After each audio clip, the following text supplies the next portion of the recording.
Hi, today I'm going to be showing how to wrap the tray of a drop spine box. This is a completed drop spine box, inside tray and the outside tray which fits over. I have the inside tray that's all wrapped and ready to go, and I have my outside tray that we're going to wrap today. And the main thing I want to show is the series of cuts that you have to do to get it to wrap properly. Now I always test fit my outer box before it's wrapped. And there should be a little wiggle room because there will be another layer of cloth all the way around. So this one's working out nicely. And this is the cloth that I'll be wrapping around,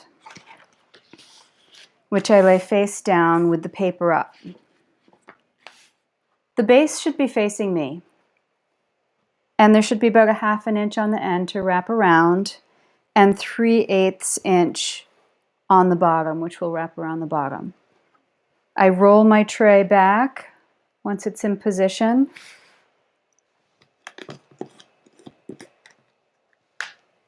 and I glue up the first side.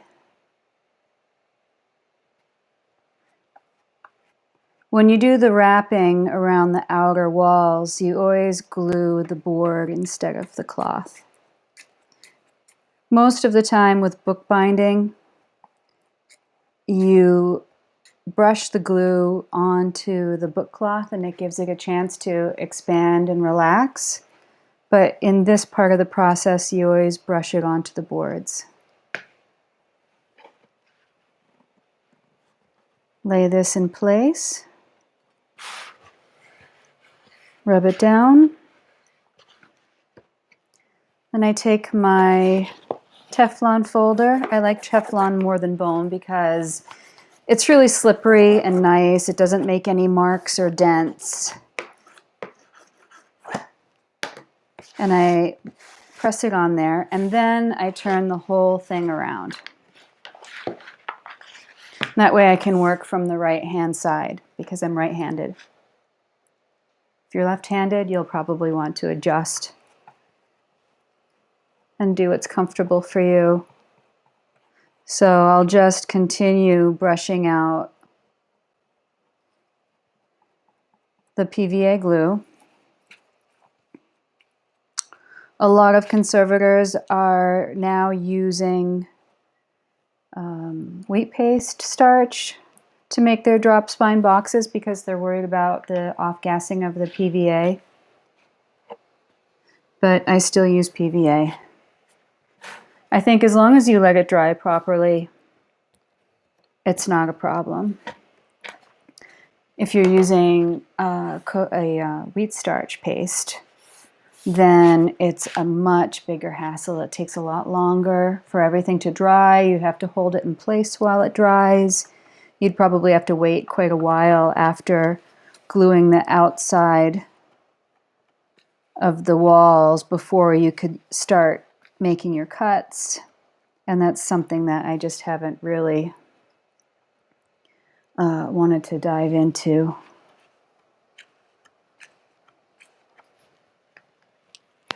So roll it,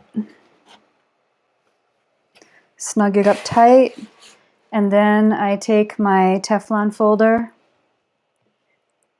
and I make a crease here in the corner, and it helps keep the cloth from bubbling up here along the corner. If you have this rounded shape in this spot, it's going to want to make a rounded shape here, and sometimes you'll get a little bubble on each side. So that crease actually helps keep it in place. And I always make sure that I rub the edges of the board so it doesn't try to lift. Now I have to trim this piece.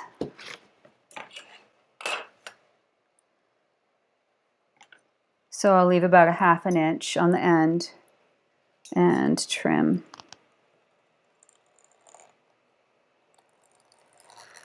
These backwards cuts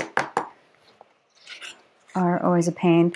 When you're making the cuts, on your tray, there are always weird angles and you have to reach over your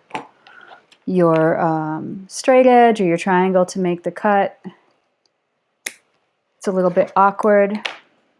So what I'm doing on the bottom is I'm pinching the corners and I'm angling the scissors up from the corner of the box at a 45-degree angle, and I'm cutting that corner out, and that will make our miter on the bottom.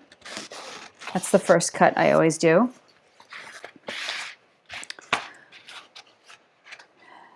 And then I'm going to cut the edges, the ends of the sidewalls. First thing I do is I cut out the excess book cloth here on the corner so I can make my turn-ins. I line the straight edge up with the edge of the board, and I cut from the corner out, and then I line it up again horizontally with the edge of the board, and I make that cut.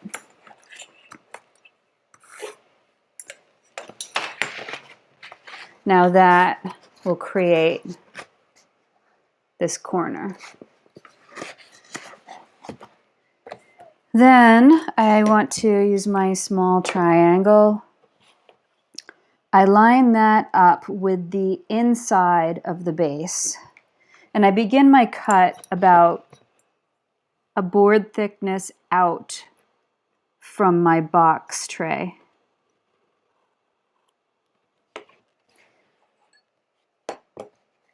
So it's not cut the whole way. And then I'll make an angled cut from the bottom corner of the tray to the beginning of that cut.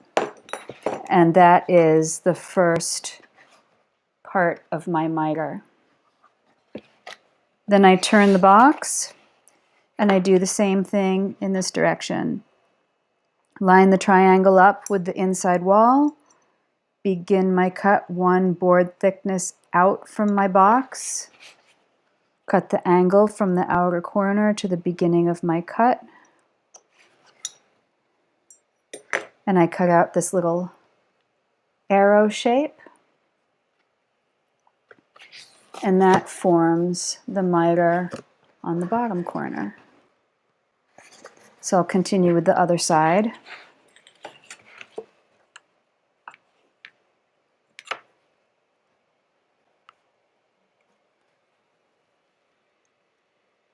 This is where it gets a little awkward because I have to hold the ruler in place or the triangle in place and cut on the left-hand side.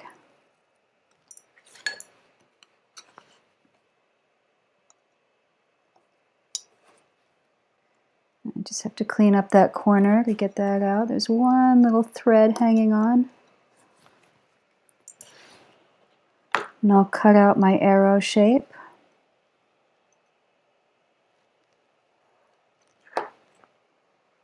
Straight cut, angle cut, turn,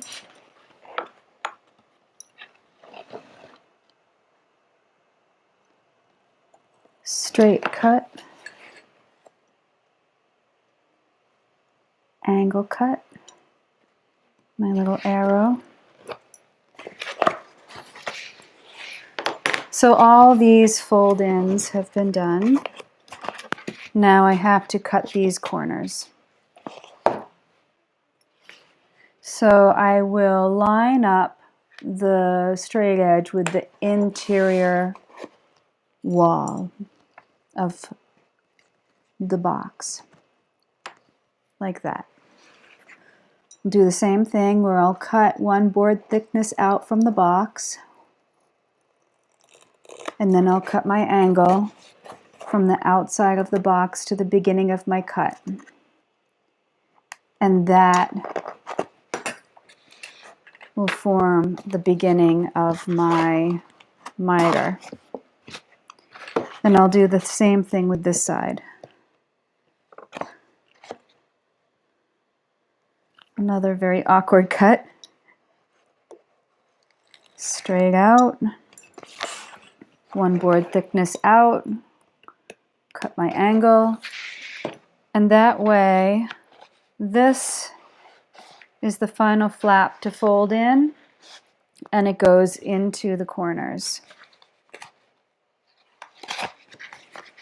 Now we need to cut the corners of the side pieces. So the first thing I do is I take a sharp blade and I rock it at the 45-degree angle where that miter would be. Now that didn't cut the whole way through, so I'll use my scissors to just cut it the whole way. And then another board thickness in, I want to cut that triangle out.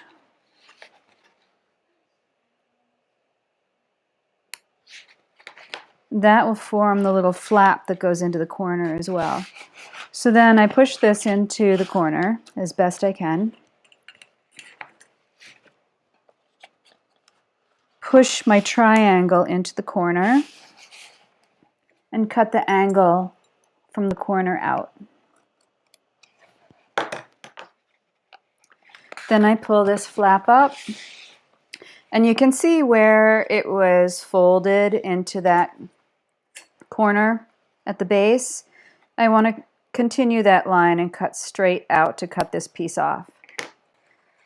So that forms the bottom of that small flap that goes into the corner. I'll do the same thing from this side. Rock my 45-degree angle. Cut out the triangle.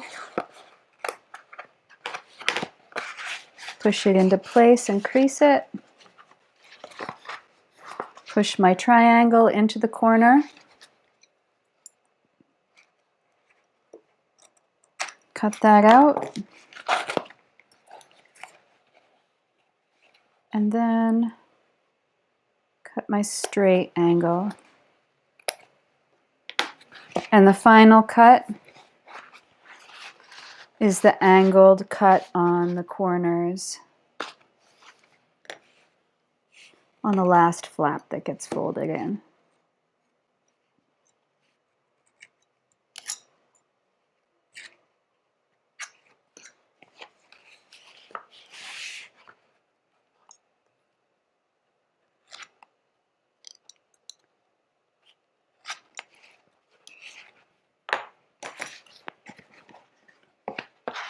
And that is it for all the cuts for wrapping your tray.